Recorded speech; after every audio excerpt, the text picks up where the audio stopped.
Donc, tes réflexions, tu te les gardes. On est où, là? Surtout qu'à la base, je lui ai rien demandé. M'énerve.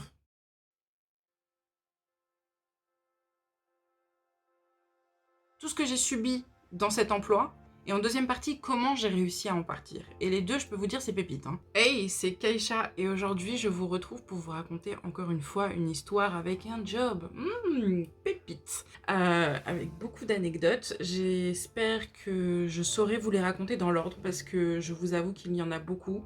J'ai prévu d'ajouter des mails et des photos pour un peu appuyer mes propos, parce qu'il y a beaucoup de choses à dire.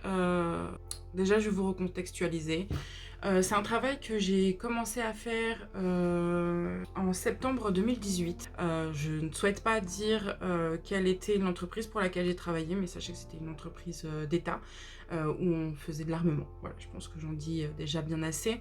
Donc il fallait avoir des dérogations pour pouvoir travailler sur place. On était un nombre limité avec des informations classées secret défense.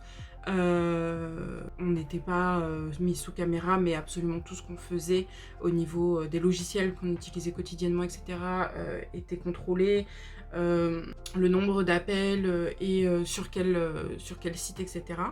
Donc j'ai commencé ce travail septembre 2018. Mon poste était ce qui peut se rapprocher du standard. Voilà, c'était un standard, mais pas un standard comme celui que vous appelez Orange, Free ou la CAF. Rien à voir. Donc c'était un standard interne et externe de l'entreprise. Donc on devait redispatcher vers différentes parties de l'entreprise, recevoir des appels clientèle. Enfin bref.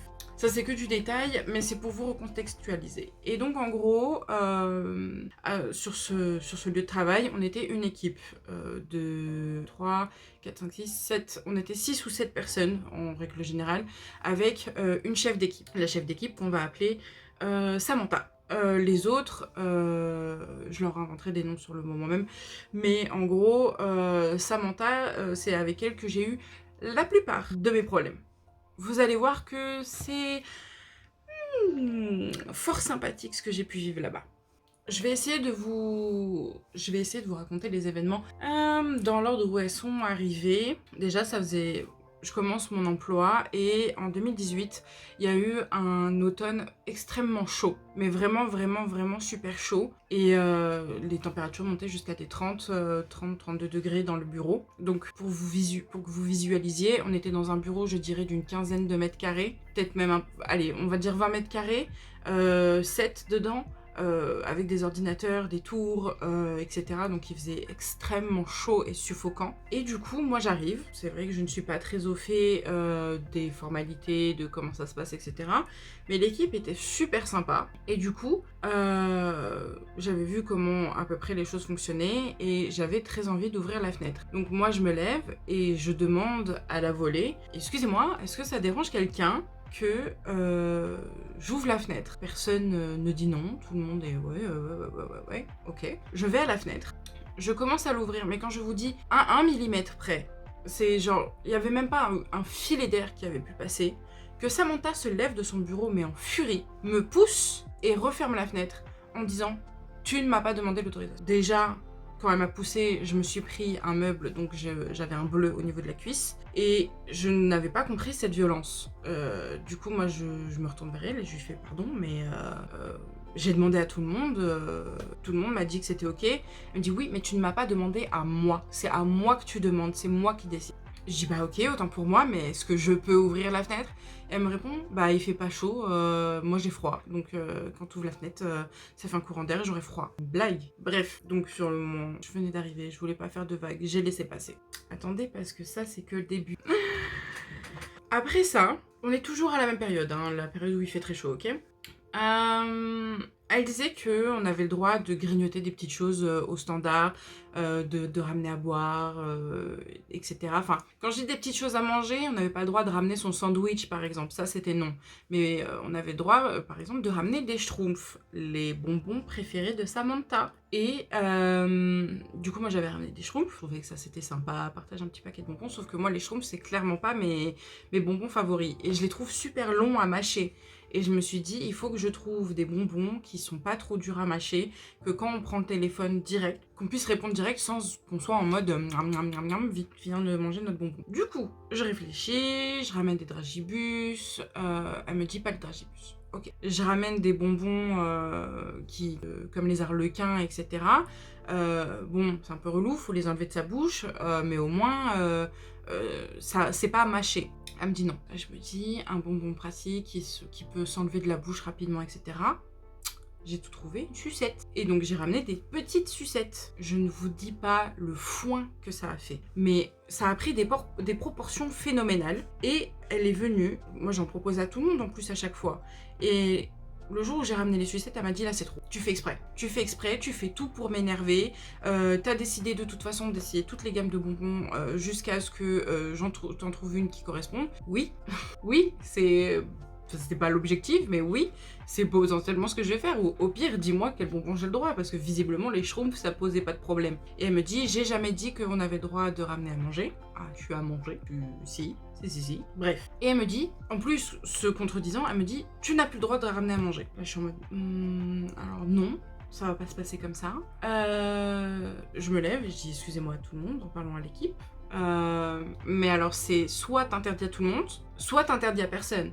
Mais c'est pas tu m'interdis à moi de ramener quelque chose, sachant que tu es en train de mentir. Tu es en train de mentir et tu es en train de manipuler la vérité. Et elle me dit, eh ben dans ce cas-là, c'est interdit pour tout le monde. Ah si, c'est interdit à partir de maintenant à tout le monde. C'est vrai qu'avant, c'était autorisé.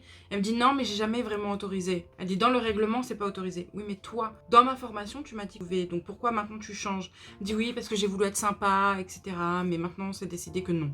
Donc, violente, qui manipule la vérité. Et c'est loin d'être la fin de l'histoire.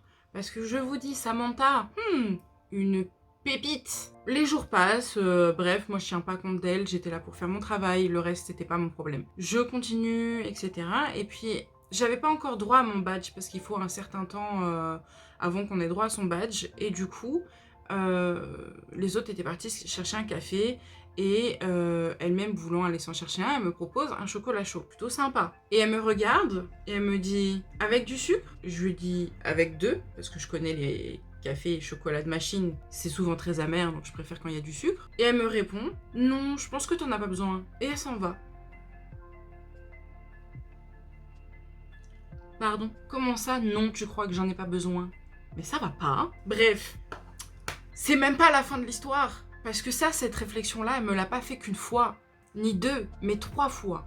C'est-à-dire qu'une autre fois où j'avais oublié de me ramener à manger, et j'avais oublié de me ramener à manger parce que je faisais du 11h-19h, et je décide de me commander à manger. Mais je ne savais pas quoi faire. Et du coup, elle me répond, bah t'as qu'à prendre une soupe, c'est moins calorique. Est-ce que, à un moment donné, j'ai dit, Samantha, ouvre ta gueule? Non, je n'ai jamais fait ça. Donc ferme-la.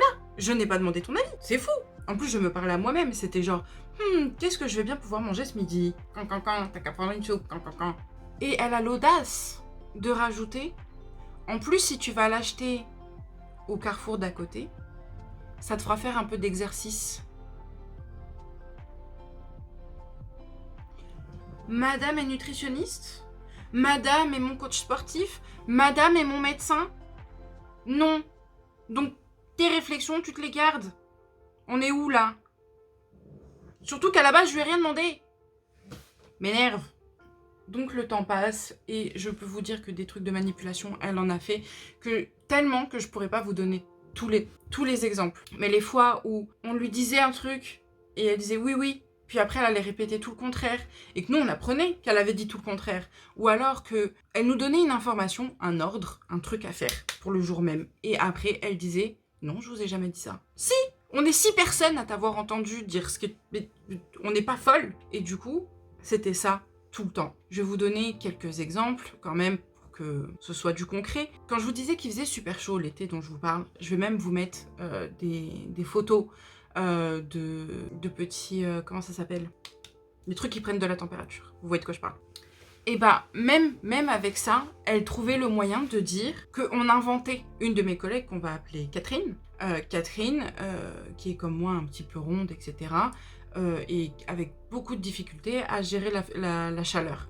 Et un jour, elle avait ramené un thermomètre, voilà, un thermomètre mercure. Et le mercure quand même monte jusqu'à 32 degrés. Et elle lui dit, écoute, je pense qu'il fait quand même un peu chaud, est-ce qu'on pourrait au moins fermer les rideaux ou ouvrir les fenêtres? Parce que c'est là que je vais vous apprendre un truc. On n'avait pas le droit de fermer les stores. Nous n'avions pas le droit d'allumer la clim. Pourquoi les stores? Parce que sinon les gens vont penser qu'on est fermé. Mais personne ne nous voit. Nos fenêtres, elles sont colorées exprès pour pas qu'on nous voit à l'intérieur. Les gens sont pas censés savoir si on est fermé ou si on est ouvert. Ils sont même pas censés savoir que notre bureau, il est présent à cet endroit-là dans l'entreprise.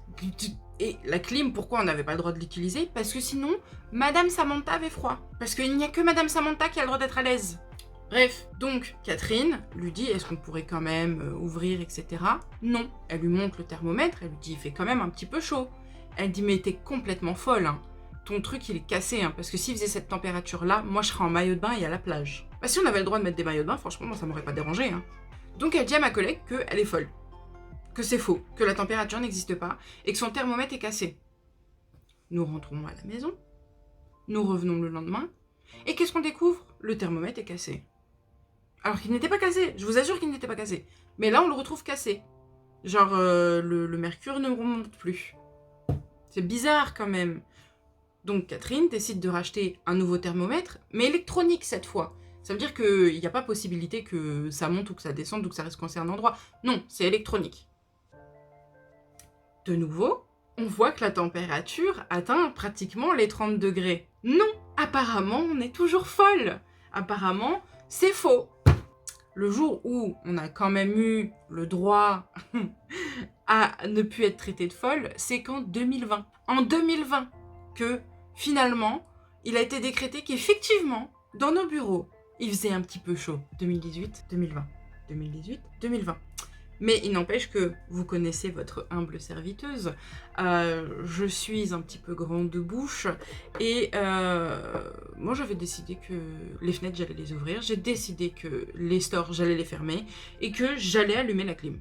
Pas contente ou pas contente, ou je m'en fiche. Donc, à partir de 17h30, j'étais seule. Tout le monde partait à 17h30, enfin avant 17h30, et de 17h30 à 19h, je finissais seule et je fermais le bureau et je devais rendre les clés à la sécurité. Retenez bien toutes ces informations parce qu'à un moment ou à un autre dans mon histoire, ça va jouer. Donc, je suis seule, il fait chaud, je ferme les stores, j'allume la clim. Bon, il s'est trouvé que j'avais tendance à oublier de remonter les stores et que ça m'était arrivé d'oublier la clim. Ce qui fait que le matin, elle voyait que les stores étaient fermés et que la clim était, elle, allumée. Du coup, elle m'a fait la réflexion de « tu me désobéis, tu ne fais rien comme je te dis, tu fais jamais dans le même sens que les autres autres, elles le font pas, toi tu le fais à chaque fois, et tatati, et tatata. » Et je lui dis « mais c'est pas parce que les autres elles font pas qu'il faut pas faire. Tu n'as pas le droit de nous empêcher d'ouvrir les fenêtres, tu n'as pas le droit de nous empêcher de mettre la clim, parce que ton petit confort prime avec le nôtre. » Du coup, à partir de ce jour-là, on avait le droit d'ouvrir les fenêtres et de fermer les stores. Mais la clim, alors là, ça c'était un combat. Mais jusqu'au jour où je suis partie, ça a été un combat. Jusqu'au jour où je suis partie, elle faisait l'actrice dans le sens où, dès qu'on allumait la clim, elle mettait son petit gilet autour d'elle et elle était en mode brrr, oh là là, ce qui fait froid. Oh, brrr, alors qu'il faisait 40 degrés. Y a pas à faire l'actrice comme ça, là, espèce de menteuse, va. M'énerve. Bref, à savoir que pour pas être aidé dans nos tenues, on avait des tenues obligatoires. Et dans les tenues obligatoires qu'on portait, je vais vous mettre quelques exemples. C'était pas forcément très saillant. C'était des tenues hyper moulantes, voire transparentes. Ils nous mettaient des trucs hyper épais l'été et hyper légers l'hiver. Enfin bref, ça n'avait aucun sens. Les pantalons. Oh là là, faut que je vous parle des pantalons. Attendez, parce que là, je vous dis, je me disperse, mais là, c'est trop. Ça correspond aussi au début de quand je suis arrivée, parce que l'histoire des pantalons, ça, c'est quelque chose. Ça, c'est quelque chose. On a décidé dans cette entreprise de me prendre pour une con. Mais jusqu'au bout, une con. Donc, une tenue obligatoire, comme je vous disais, je vous mets quelques exemples, blablabla. Bla bla. Dans la tenue, on a un haut, une veste, une écharpe, un pantalon et des chaussures. Alors les chaussures, n'en parlons pas, des chaussures à talons terribles, que si jamais on a des grands pieds ou des trucs pas conformes, etc., et qu'on veut mettre d'autres chaussures, on doit mais supplier comme jamais, parce que sinon on n'est pas dans le cadre, on correspond pas au style demandé par la clientèle. Mais on est quoi? On est des hôtesses de l'air, personne ne nous voit, comme je vous ai dit juste avant, on est cachés. Caché, personne ne nous voit, personne ne sait qu'on est là, et au contraire, les tenues qu'on portait, je vous jure, c'était genre, coucou, regardez-nous, on est des meufs, on est habillés comme des petites poupées, on voit nos gros nénés, la. Bref, vraiment, c'était que ça. Donc, les pantalons. Je suis grosse, vous l'avez remarqué, je fais du 54, je pense que sans doute. Donc, je demande dans ma tenue un pantalon 54. On m'envoie un pantalon 52. L'erreur est humaine, on renvoie le pantalon. On renvoie un pantalon 52. Je me dis décidément, ils sont un peu durs de la comprenette. Donc, on renvoie le pantalon. Je vous jure que je n'invente rien, j'ai des photos. Il me renvoie le pantalon, mais avec écrit au stylo le 54. Ça veut dire que sur le 2, au stylo noir, il y a écrit 4. À quel moment tu crois que je ne vais pas remarquer que je ne rentre pas dans ce pantalon? Même si l'étiquette s'était trompée et que tu as décidé de corriger l'erreur en mettant 4, je ne rentre pas dedans. Je le remarquerai que ce n'est pas ma taille. Ce n'est pas parce que psychologiquement je vais me dire « Oh, il y a écrit 54 ». Je rentre dedans du coup, que je vais rentrer dedans. Me prennent pour une con. C'est ce que je vous disais. Attendez, c'est pas fini. Je renvoie le pantalon en envoyant un petit mail, en disant tout de même, il s'agirait de pas trop se foutre de ma gueule. On me renvoie le... Mais cette fois-ci, le 4 il est pas écrit? Non, il est cousu. Ils ont cousu le 4. Mais je vous jure que c'est pas une blague. Et en plus, il y a 2 étiquettes dans les pantalons. Il y en a un à l'arrière et il y en a un dans les plis. Sur l'un, il y a écrit 52. Sur l'autre, il y a cousu 54. Je vous mets des photos, je vous jure, je me mens pas. Hein. Là, je pense que c'était la goutte d'eau, hein, au niveau de on me prend pour une con. Du coup, je leur ai renvoyé et je leur ai dit c'est pas la peine. Ne me renvoyez pas de pantalon, c'est pas la peine. Et ils m'ont dit oui, mais on l'avait agrandi d'une demi-taille. Alors, je vous dis, hein, je ne sais pas comment on agrandit un pantalon d'une demi-taille. Il n'y avait absolument aucune trace de couture ajoutée sur ce pantalon. C'était le même à chaque fois. Et puis même, je rentre dans du 54, pas dans du 53, ni dans du 52,5, ni dans du 53,5, enfin j'en sais rien. Mais je rentre dans du 54. Donc même s'il manque 5 cm, je ne serai pas à l'aise. Le principe des tailles, c'est que ça nous aille et qu'on se sente à l'aise dedans. Là, même t'as agrandi d'une demi-taille, ce sera toujours pas ma taille. Et par rapport aux tenues, je vous jure que je ne vais pas inventer ce que je vais vous dire là.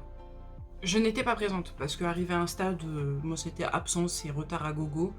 Les tenues étaient si ridicules que une fois où il y a eu un exercice d'évacuation, des gens ont pris mes collègues pour des pop-up girls.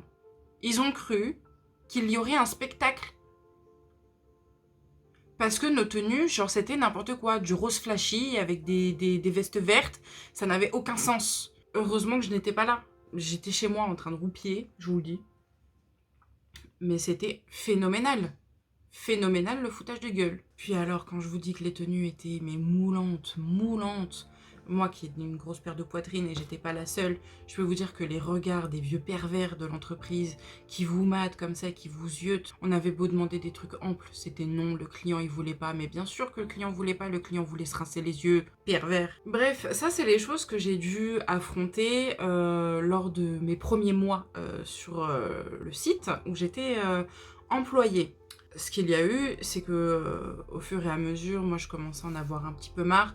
On était constamment surveillés, constamment reprises. Déjà que sur les logiciels, comme je vous disais, il y avait un système de surveillance.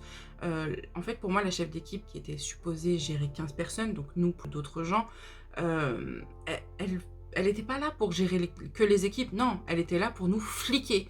était constamment derrière notre cul. Quand elle s'absentait, elle nous espionnait derrière la porte, elle se cachait derrière des endroits pour essayer, avec un certain angle, essayer d'apercevoir des trucs à travers les fenêtres. Comme je vous disais, les fenêtres étaient teintées, donc elle ne voyait rien. Mais nous, par contre, on voyait l'extérieur et on la voyait nous observer. Enfin, vraiment, c'était épuisant. C'était épuisant de se sentir constamment infantilisé. On ne pouvait rien faire sans être constamment rabaissé. Mais bref, ça c'est par rapport à l'équipe. Moi je vais vous parler de moi, mais alors des exemples sur mes collègues qui sont traités de folles, une collègue j'avais une de mes collègues qui est maman. Son fils a eu un accident, il a été agressé à son école et elle a voulu aller le voir. 2 fois il est arrivé ça. Une fois c'est parce que le petit était enfermé dehors et il faisait genre super froid ou super chaud, et l'autre fois c'est parce qu'il s'était fait agresser et elle lui a demandé de partir. Comme ça à l'improviste, à Samantha donc. Et Samantha a dit non. Samantha a dit non, tu peux pas partir comme ça, faut prévenir. Bah oui, mais ça c'est ce qui s'appelle un imprévu. C'est le principe d'un imprévu, c'est que ce n'est pas prévu. Et c'est son enfant. Genre elle va pas le laisser dehors ou le laisser je sais pas où parce qu'il s'est fait agresser, mais ça va pas ou quoi? Et bien sûr ma collègue est quand même allée. Mais Samantha était en mode oui, de toute façon personne m'écoute jamais. Gna gna gna. Pour rappel, Samantha, pour rappel, je ne vous l'ai pas dit, mais Samantha avait genre 28 ou 29 ans. Ma collègue qui est maman, à la quarantaine passée. Le respect? Non? Connais pas peut-être. L'éducation non plus? Enfin bref, vraiment quoi. Et un des trucs qu'on a appris au fur et à mesure, à chaque fois qu'il y avait des gens nouveaux, parce que il y avait un turnover incroyable. Les gens rentraient, sortaient, les gens rentraient, sortaient. C'était sans fin là-bas. Donc, les nouveaux, quand ils arrivaient, ils recevaient comme ordre de ne pas sympathiser avec nous. Et au début, on comprenait pas parce que les gens, au bout d'un certain moment, ils nous disaient mais vous êtes quand même vachement sympa. Nous, on était bah ouais, on est quand même vachement sympa, on sait. Et la personne qui arrivait disait non parce que quand je suis arrivée, on m'a dit que je devais pas sympathiser avec vous, que vous étiez des menteuses, manipulatrices. Que en gros vous alliez tout faire pour foutre la merde. Et du coup nous on était en mode bah non. Et la personne disait bah ouais je vois bien, du coup c'est complètement stupide. Et nous on était bah ouais on est bien d'accord, oui. C'est là ce que je vous dis, c'est vraiment des petits trucs, mais c'est pour que vous compreniez à quel point il y avait un malaise ambiant et à quel point aller au travail c'était devenu une souffrance. Et je suis même pas rentrée dans le vif du sujet, c'est fou comment je m'égare. Bref, cette vidéo je pense trop longue pour ce qu'elle est. Mais bon, tant pis, j'espère que vous appréciez que je vous raconte ma douleur, voilà. Et que vous êtes aussi choqués que moi de tout ce qui s'est passé. Du coup, la Samantha, la fameuse, la merveilleuse, à force de faire des choses incohérentes, de constamment nous pousser à bout, de nous manquer de respect, un jour, on a décidé de réclamer une réunion de groupe avec une supérieure. La supérieure, on va l'appeler un prénom de connasse. Barbara, on va l'appeler Barbara. Et donc Barbara, la chef N+1 comme on dit, accepte donc la réunion de groupe. Donc on va au bureau principal des gens qui nous emploient. Et au final, c'était pas... On venait pour se plaindre, on venait pour réclamer des solutions. On a passé 1h30 à se faire engueuler. Mais alors engueuler comme jamais. Moi, alors, qui ai essayé de m'exprimer, on m'a ordonné de me taire parce que je m'exprimais au nom des autres alors que j'exprimais juste une ambiance générale. Quand on a parlé des tenues, on nous a très clairement allé demander de nous faire foutre. Enfin, vraiment, une réunion que nous avions demandée, inutile, où on s'est fait, mais rembarrer. On est ressorti de là, mais lessivé. On était, mais de toute façon, à quoi ça sert? On pourra dire ce qu'on veut.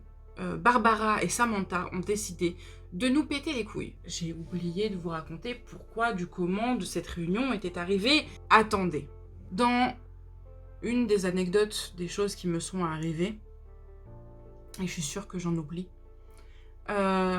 c'était pendant les vacances.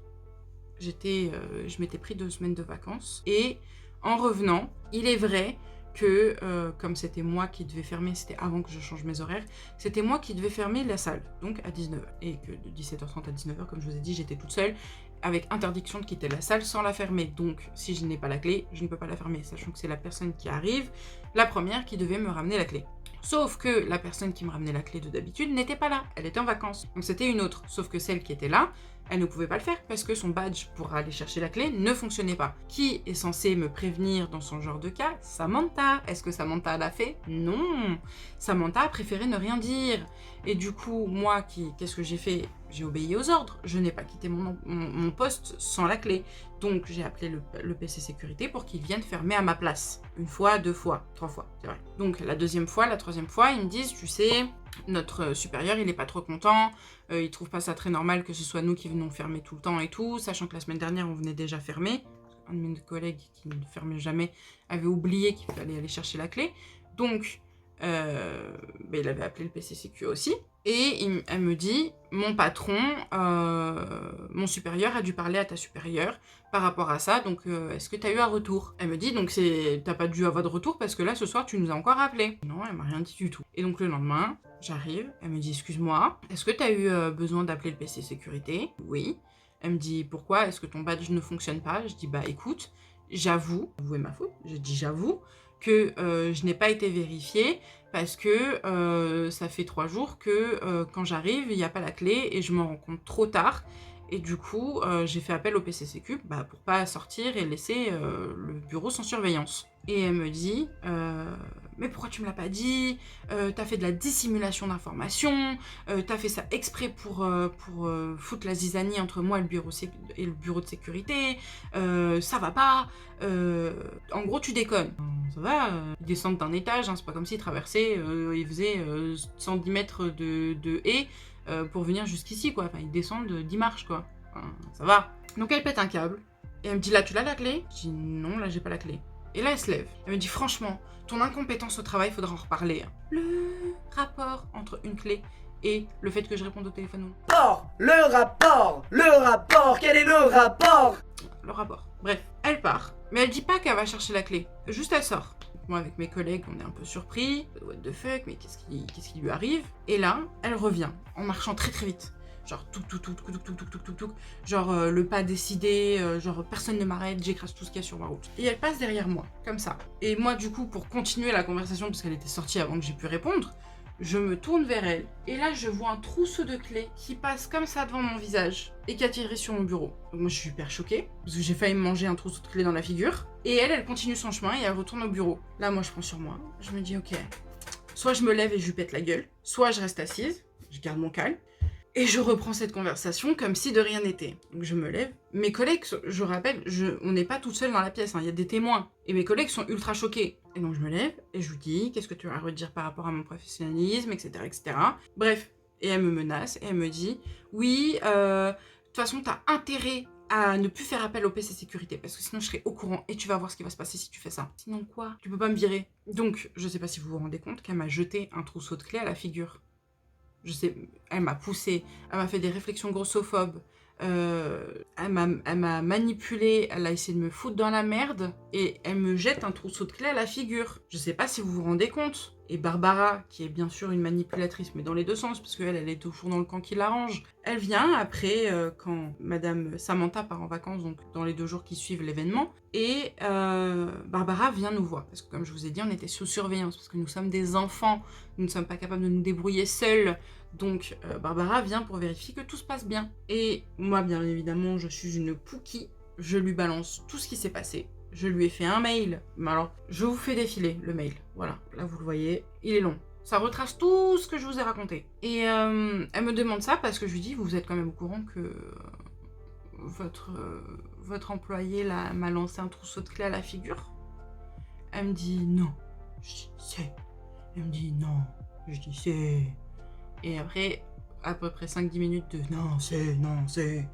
Elle me dit, bah écoutez, faites-moi un mail avec tout ce qui regroupe de tout ce qu'elle vous a fait depuis le début et on pourra agir. Je me dis, bah, elle demandait à moi et une autre de mes collègues qui était présente, parce qu'on était en vacances, donc il n'y avait pas forcément tout le monde qui était là. Et elle me demande de faire ce mail, et elle demande à ma collègue qui était juste à côté de moi de faire pareil, de faire un mail qui regroupe depuis le début tout ce qu'on avait reproché à Samantha. Et quand les autres rentrent de vacances, moi je leur ai dit, écoutez, voilà, il y a Barbara qui m'a demandé de faire un mail qui regroupe tout ce qu'on avait à reprocher. Donc moi j'ai fait le mail, est-ce que vous ça vous dit de vous aussi dire ce que vous avez sur le cœur, parce que moi je vais avoir une convocation avec Barbara et Samantha pour reparler encore de ça. Donc si vous voulez, vous mettez toutes par écrit et puis on met ça au propre et puis je vais avec. Donc toutes mes collègues le font. Je prends mon petit bloc de papier, je vais à ma réunion et je leur pose. Et je leur dis voilà, loin de moi l'idée de faire la porte-parole, parce que c'est ce qu'on me reprochait. Comme je ne dois pas parler au nom des gens, c'est les gens qui ont parlé. Donc voilà, on m'a transmis toutes ces feuilles à vous faire lire. Vous voulez que je les lise moi-même ou vous les lirez vous dans votre bureau? Donc là, il y a Barbara qui prend les feuilles, prend sa feuille, ses yeux, ça grandit, ça grandit, ça grandit. Et puis elle dit d'accord, et elle va pour le ranger quand Samantha lui dit je pourrais en faire une copie, moi aussi j'aimerais bien les lire. T'inquiète pas ma chérie. T'auras de la lecture pour ce soir et tu vas faire des beaux rêves. Je peux vous dire que je jubilais.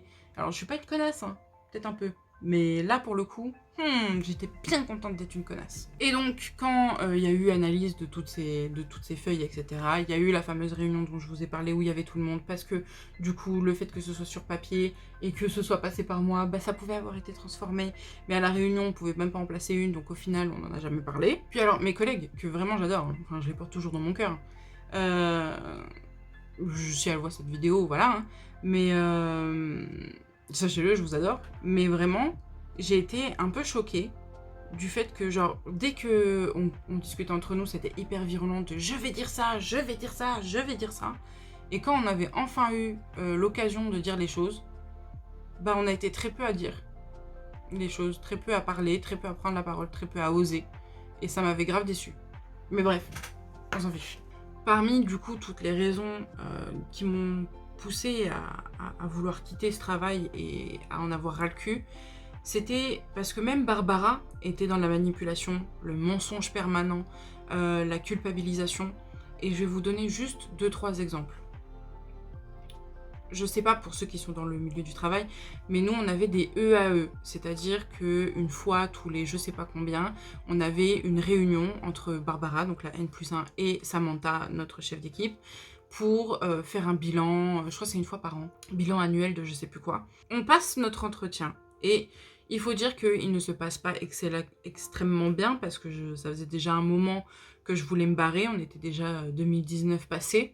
Je m'étais de moins en moins maintenue, j'avais des absences, je crois que je m'étais déjà même mangé un avertissement pour absence et retard. Et du coup, elle me dit oui, bon bah tenue pas correcte, machin. Bref, il y avait des cases à remplir et on disait si on pensait être dans le très correct ou le pas correct. Et elle me fait remplir tout ça au crayon papier, parce que c'était apparemment le seul stylo qu'elle avait sous la main. Et excusez-moi, je suis certes naïve, vous allez dire mais pourquoi au crayon papier? Mais ça va pas. Je n'étais pas au courant. Je suis jeune, personne ne m'a dit qu'il y avait des précautions à prendre parce que il y avait des salopes dans ce monde, excusez-moi, voilà, je ne savais pas. Donc, moi, quand elle m'a dit qu'on remplissait au crayon papier parce qu'elle avait que ce stylo sous la main, bah, j'ai rempli avec ce stylo. Et donc, on remplit, je signe, et quelle n'est pas ma surprise quand elle m'envoie mon EAE quelques jours plus tard, qu'on constate les traces de gommage, elle a gommé, et elle a remplacé mon EAE.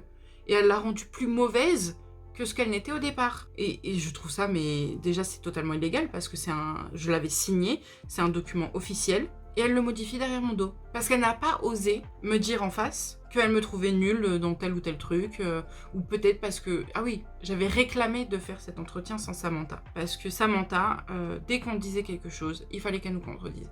Il fallait toujours qu'elle vienne rajouter son grain de sel, toujours à dire « ça c'est pas vrai ». Non, ça c'est pas vrai. J'ai jamais dit ça, non, ça c'est pas vrai, ça c'est pas vrai, ça c'est pas vrai. Tous les entretiens, de tout le monde, elle faisait ça. Du coup, moi j'ai dit, j'ai le droit, c'est dans mon droit, sachez que vous avez le droit de réclamer des entretiens avec votre N+1 sans votre supérieur direct hiérarchique. Vous avez le droit, c'est dans la loi. Donc, moi j'ai dit, je ne veux pas de Samantha. Je veux que vous et moi, Barbara et moi. Bah en fait, elle a été voir Samantha derrière mon dos pour remplir ce papier et le modifier. Allô, c'est pas normal, ce n'est pas légal. À savoir que pendant cet entretien, j'avais déjà, donc je pense que c'était 2020, j'avais déjà dit que je voulais partir. C'était 2019, ça faisait même pas quelques mois que j'étais dans le truc. Bon, bref, j'ai dit que je voulais partir et que j'en avais marre, qu'ils allaient me virer. Et elle me répond, Barbara, non, on ne va pas te virer. Nous ne faisons pas de rupture à l'amiable. Si tu veux partir, tu démissionnes. Je lui ai dit non, mais je crois qu'on se comprend pas. Vous allez me virer. un jour ou l'autre, vous me virerez. Vous verrez. Et elle me dit oui, c'est ça, nanana. De toute façon, une des raisons de pourquoi on avait fait le rêve. Elle m'avait dit, de toute façon, vous êtes la tête pensante du groupe. C'est vous qui menez toutes vos collègues à la révolte. Donc si vous partez, vous ne serez pas une grande perte. Et ce sur quoi elle a rajouté, de toute façon, personne n'est irremplaçable. Donc s'il faut, comme on faisait du mauvais travail, soi-disant qu'on n'était pas efficace, tu m'étonnes vu l'ambiance, il pourrait très bien reset l'équipe et que ce serait pas grave parce qu'il y aurait toujours des gens prêts à travailler et très heureux de trouver cet emploi. Je crois qu'il ne se rend pas compte de l'ambiance et du travail qu'il y a là-bas. Vraiment. Je pense qu'ils ont juste pas conscience. Mais bref. Donc c'est dans cette ambiance délétère que je continue à travailler. Sauf que, de nouveau, je ne porte pas mes chaussures parce que mes talons, les chaussures de talons me font mal. Et en plus, c'est ma pause déj. Donc Samantha nous prévient que Barbara va passer. Ok. Et donc, moi je pars en pause déj avec mes chaussures de ville parce que j'ai le droit, je ne suis considérée comme étant dans l'entreprise, donc j'ai le droit de ce que je veux. Et donc je vais manger, je reviens et j'oublie. C'est juste un oubli. J'oublie de remettre mes talons pour faire genre que je les porte au pied. Et là, Barbara arrive. Inspection, elle nous espionne, elle regarde à droite à gauche, et elle voit que j'ai pas de chaussures. Bref, elle me fait une réflexion, elle sort. Et ah oui non, elle me prend en entretien et elle me dit oui, voilà, toujours à faire des esclandres, vous mettez pas vos chaussures, on constate que ça va vraiment pas, nanani nanana.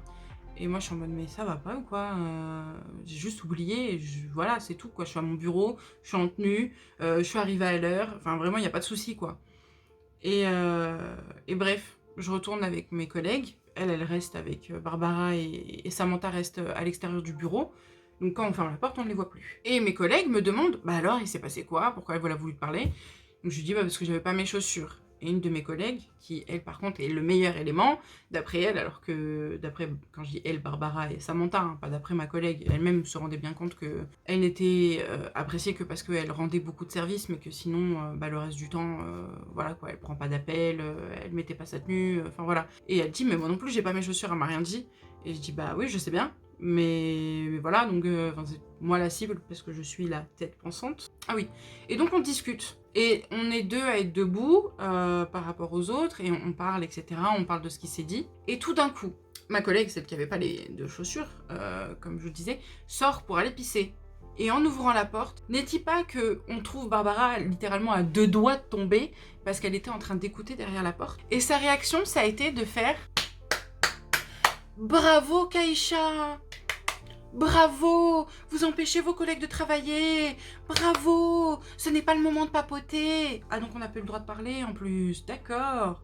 Donc en plus on doit se taire, en plus on doit subir tout ça, d'accord.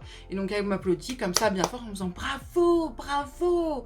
Et en sortant. Mais quand elle m'a hurlé, moi j'étais choquée. Hein. Je me suis dit mais c'est quel comportement? On te surprend à écouter derrière la porte et tu réagis comme ça? Ok. Tu veux te la jouer? Attends. Je fais une crise d'angoisse qui fait que je vais à l'infirmerie du travail. On me dit que je suis en incapacité de finir la journée. J'envoie ce mail à ma supérieure, donc à Barbara, qui me répond que je n'ai qu'à aller chercher un PTI. PTI, c'est un Toki qui s'active quand on passe à l'horizontale. Donc si on tombe, et bah, il s'active. Si je me sens en insécurité. Non, cousine, c'est pas comme ça que ça se passe. Je viens de faire un accident de travail, parce que sachez que une crise d'angoisse, une perte de connaissance sur le lieu de travail, c'est un accident de travail. Et donc, tu ne reverras pas ma gueule tout de suite, je te le dis. Donc, j'ai réussi à avoir 2 semaines d'arrêt, et ce à quoi mon médecin généraliste me dit bah, si tu es en souffrance psychologique, on va te mettre en mi-temps thérapeute. Ça veut dire que j'étais payée par mon travail et par la sécu. Donc j'avais mon salaire complet, donc 50% payé par l'entreprise et 50% payé par la sécu, ok? Je me sentais très maligne, vraiment très maligne. Et c'était très malin. Sauf que mon taf a réussi à m'enculer. Mais alors m'enculer, mais bien profond. Ça veut dire que je gagnais le SMIC. Vous divisez le SMIC par 2, ça fait pas beaucoup. Ça faisait à peu près 450, 500 euros. Sachant que juste mon loyer, c'est 520 euros. Je l'ai senti passer, si vous voyez ce que je veux dire. Je suis sûr. Pourquoi je l'ai senti passer? Parce que mon taf, pendant les 6 mois où j'étais en mi-temps thérapeutique, ils n'ont pas envoyé les papiers à la sécu. Non, non, non. Je vous fais défiler les emails hein, où je demande encore et encore qu'ils envoient les papiers à la sécu. La sécu qui me disent « Votre travail n'a pas envoyé le papier ». Mon travail qui dit « Si on a envoyé le papier à la sécu, c'est la sécu qui a dû le perdre ». Oui, la sécu perdrait 6 fois le papier. Bah oui, franchement, quelle bande d'incompétents, vraiment. Et après, t'as la sécu qui a même envoyé des relances légales à mon travail en me disant, vous savez que c'est dans votre obligation légale d'envoyer ces papiers, sinon vous allez avoir des conséquences, etc. C'est qu'au bout de 6 mois, donc là on arrive vers janvier 2020, que mon travail envoie ses papiers. Je suis enfin payée. J'arrive avec 2000, 3000 euros, ok? J'étais mais à bout de souffle, parce que ces 2-3000 euros, vous allez me dire, oh, je me suis mise bien. Oui, bah non, parce que du coup, comme j'avais qu'une moitié de salaire à chaque fois pendant 6 mois, bah j'ai cumulé un déficit sur mon compte bancaire. Donc ces 2-3 000 euros ont servi à combler ça. Parce que c'est vrai que c'est plaisant de se retrouver dans le rouge à la banque, parce que ton taf se comporte de façon illégale avec toi. Non, franchement, ça c'est sympa. Vraiment chouette. Mais par contre, ce pourquoi j'ai été maline, c'est que j'ai négocié mon retour à 100% que si je changeais mes horaires. Parce que moi, c'était fini. Faire du 11h-19h, je ne pouvais plus. Je voulais travailler et avoir un 13h-18h. Ils voulaient pas me le donner. Et je leur ai dit, écoutez, c'est bien simple. Soit je continue à travailler que l'après-midi, parce que je faisais du 50%.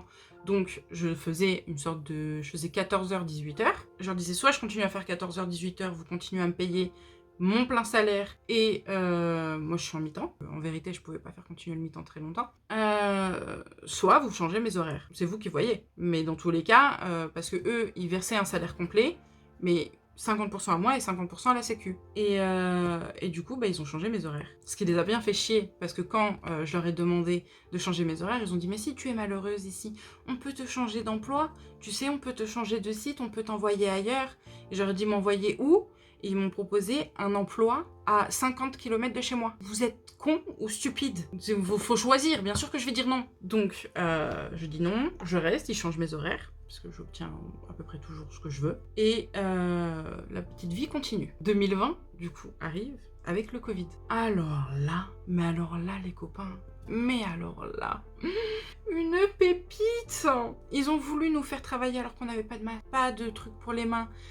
Aucune protection hygiénique de quelque sorte, ni les trucs en plastique qu'on voit dans les trucs de caissière, rien, walou. Pour eux, c'était normal. On continuera à venir travailler dans un 20 mètres carrés en étant 7 dans la même pièce, sans avoir le droit d'ouvrir les fenêtres, sans avoir le droit d'allumer la clim, pendant toute une année. C'était normal. Donc, au premier confinement, on a dit c'est mort. Moi, j'ai exercé mon droit de retrait, qui était valable 24 heures, parce que soi-disant ils allaient mettre les trucs en place après. Et ils ont dit, en fait, on vous autorise à pas venir au travail, mais si vous prenez des congés sans solde. Genre, vous êtes en vacances, vous enlevez des jours de congé, et en plus on vous paye pas. Pardon? Non, non, non. Donc moi, ils ont réussi à me la faire, ils m'ont pris 3 jours comme ça, mais après, on avait eu la dérogation parce que le site était fermé. Mais ils m'ont quand même niqué 3 jours de vacances. Et ils ont fait ça à toutes mes collègues, sauf 2 qui avaient réussi à être malines et qui avaient eu des arrêts de travail. Mais pour vous dire à quel point, jusqu'au bout, dans les moindres détails, ils viendraient piocher le petit centime qui viendrait l'enlever de ta bouche, ton morceau de pain. Bref, après cette arnaque, je peux vous dire que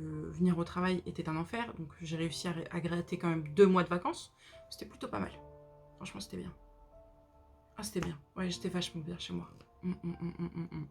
Après, on avait eu des horaires aménagés, etc. C'était chouette. Mais je voulais quand même plus venir travailler. J'en avais marre. C'était trop. Nous, on n'en foutait plus une. Les appels, autant vous dire que on n'y répondait plus vraiment. On n'en branlait plus une, quoi. Parce qu'on en avait ras la casquette. On n'était pas écoutés. On nous faisait porter des trucs de merde. On nous manipulait. Vraiment, au bout d'un moment, on en avait marre. Et avec le Covid, franchement, ils ont mis nos vies en danger tellement de fois. Une fois, ils nous ont réprimandés parce qu'on était partis faire des tests de PCR parce qu'ils nous avaient caché qu'une de nos collègues avait eu le corona. Mais ça va pas? Ils pensaient qu'on n'allait pas le savoir? Mais ils sont fous! Dans les autres menaces, il faut que je remonte au tout début de quand je suis arrivée. On a un tableau sur lequel on note toutes les informations importantes. Monsieur tel, etc., etc., des numéros de téléphone, enfin bref. On a un tableau avec écrit des trucs importants. Sauf que là, c'était devenu un vrai brouillon. Genre, il n'y a plus rien de clair, plus rien de précis. Et quand on rentre dans la pièce, c'est la première chose qu'on voit. Et Samantha nous prévient qu'un très haut monsieur, qui fait partie des clients, va venir visiter le bureau où on travaille. Donc, il faut que tout soit nickel. Et moi, je lui dis, écoute, parmi nous, les trucs qui doivent être nickel, c'est aussi le tableau. Parce que le tableau, il fait quand même dégueulasse. Et elle me dit, oui, oui, je m'en occuperai. Le lendemain, je vois qu'elle l'a pas fait.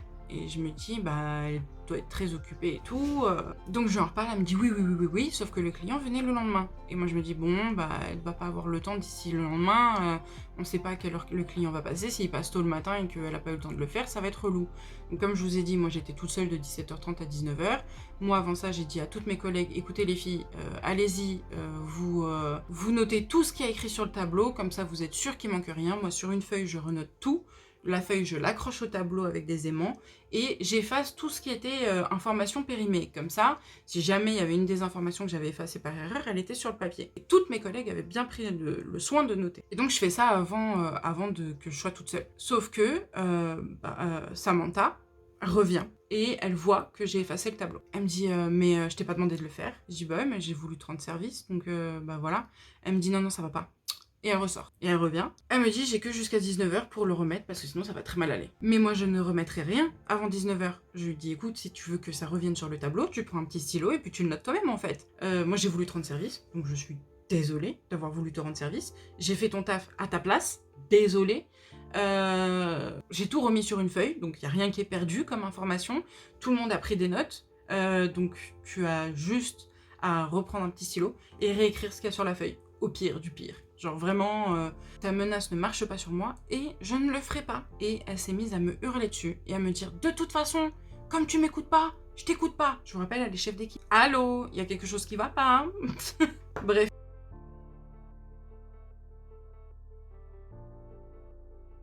Tout ça pour vous dire que j'en ai vécu des choses à cet emploi qui ont fait que je ne désirais qu'une seule chose, partir. Partir. Donc, comme je leur ai fait savoir plusieurs fois, je voulais. 2020, avec tout ce qui s'est passé, avec le corona, etc., vraiment ça n'allait pas. Nous, on travaillait plus, on n'avait plus envie, on était fatigués. Avec Samantha, ça allait de pire en pire. Elle se comportait de façon de plus en plus désagréable.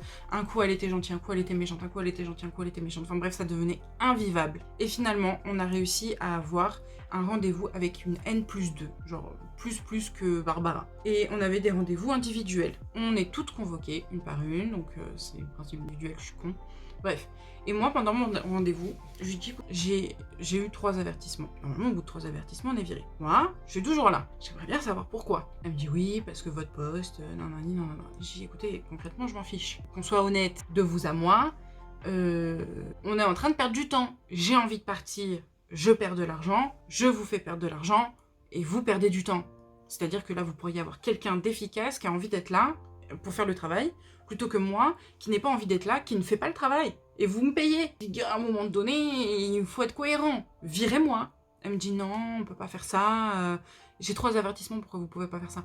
Parce qu'on peut pas, d'accord. Mais par contre, si vous voulez vraiment partir, vous démissionnez. Combien de fois je vais devoir dire que je ne démissionnerai pas?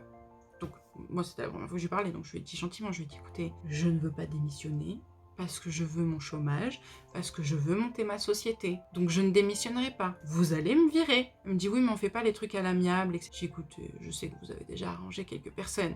Elle me dit, oui, mais c'est parce que c'est des personnes avec qui on s'entendait bien. Je dis, bah écoutez, on a qu'à faire en sorte de bien s'entendre. On fait un échange.